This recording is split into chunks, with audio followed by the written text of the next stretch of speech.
أعوذ بالله من الشيطان الرجيم بسم الله الرحمن الرحيم الحمد لله رب العالمين والصلاة والسلام على سيدنا ونبينا ومولانا أبي القاسم محمد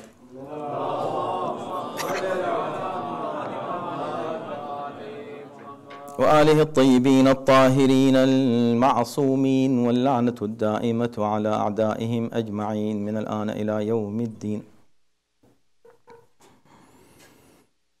أما بعد فقد قال الله في كتابه الكريم بسم الله الرحمن الرحيم ومن يعظم شعائر الله فإنها من تقوى القلوب.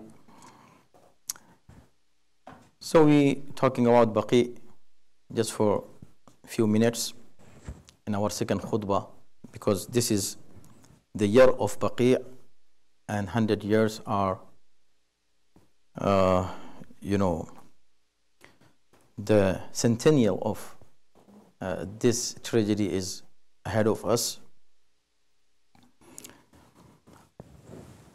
We discussed so far that who is buried in Baqee, why Baqee is important, why even we should talk about Baqee. Recently you just heard someone has desecrated the Jewish cemetery, and this happened several times here. Always Muslims condemn that. They said, we don't agree with this ideology. Whoever has done it, we condemn it in strong terms. Why? Because they are graves.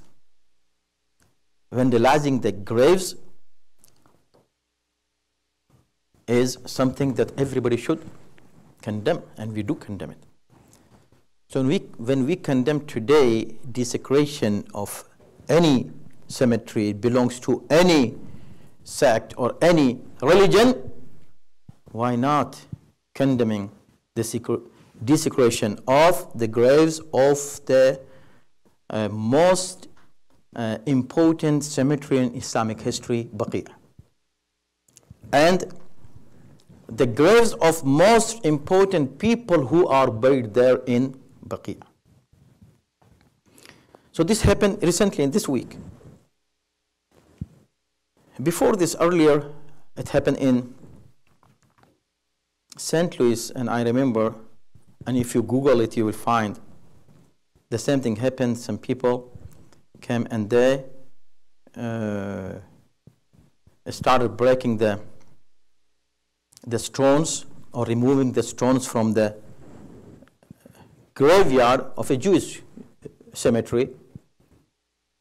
So the Muslims in St. Louis overnight, they collected more than $100,000.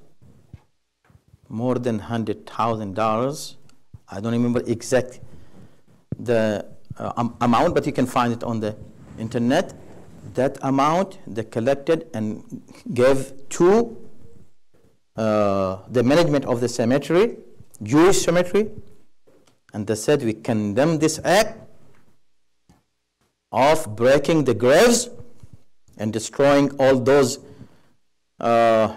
graves that were on that, and we are presenting this to you. Please use it to rebuild all those graves that or the monuments that were there on the graves. So they contributed in rebuilding the monuments. Who were they? Muslims. Did they do a good job or bad? Of course, good. They are living in this society. Islam never encourages you to go and break somebody's places or graveyards or worship places. It's not allowed in Islam at all.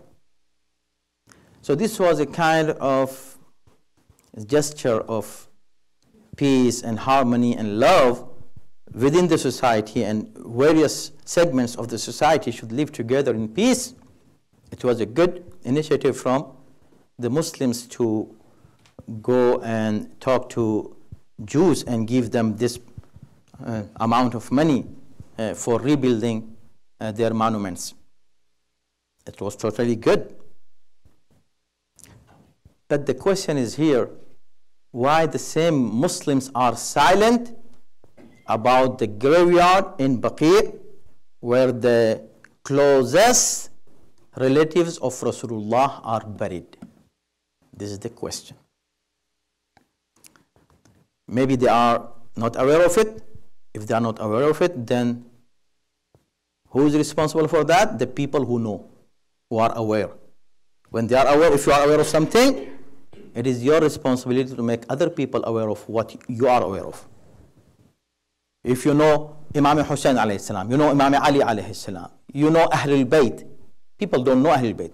It is not enough for you to just you come and remember Ahlul Bayt and thus finish. No, it is your responsibility to make people know Ahlul Bayt, especially those people who don't know him. And this speaks something against them because they don't know. So our responsibility is to make people know the madlumiyat of Ahlul Bayt in Baqee. And how, especially this year when 100 years are completing, so we have to do something together, and it is our responsibility. What to do? You should think by yourself or ask someone, what should I do really? Is something wajib on me or no? You have to ask yourself first, then ask the people who know about it. Inshallah, may Allah subhanahu wa ta'ala give us tawfiq and ability to fulfill our responsibility towards this. Salawat bro Muhammad wa alihi.